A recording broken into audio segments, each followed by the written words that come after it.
itong si Construction Worker Solidarity Party List Representative Edwin Garjola bilang pinakamalaking proponent ng mga proyekto ng Department of Public Works and Highways. Tinalo pa si Saldico? Tinalo pa raw. Wow!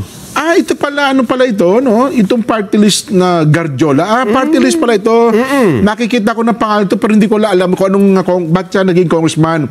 Ano pala siya? Party list. Construction Workers Solidarity Party.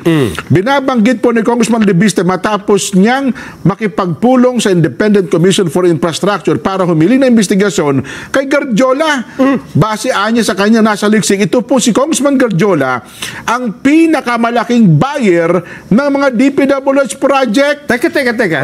Di ba binibili? Mga construction material. Construction siya eh. Party Tama. list di ba? Nabibili ba yung project sa DPWH? Bibilhin daw po yung project tapos siya na mag-implement. Yun ang ginagawa niyan. Para kukupuhin niya yung kontrata. Yes, ganun pala ang ayon po kay Congressman Libiste, nagsumite na siya kay ICI Commissioner Rogelio Singson na mga dokumentong nag-uugnay sa mga proyektong pang-infrastruktura sa kanilang mga proponent. At ayon po kay Libiste, lumalabas na karamihan sa mga proyekto ni Garjola ay mula daw po sa DPWH Central Office dahil malapit ito sa kanyang ninong pala niya sa dating DPWH Secretary, Manny Bonoan. Naku po! Mano po, ninong. Ayan, dapat na lumantad, Jen.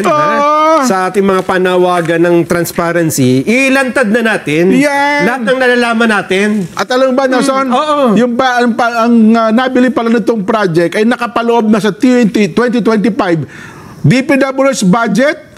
Wow! Ayun! Nabibili pala. Grabe Grabe, no? Nabibili pala ang project.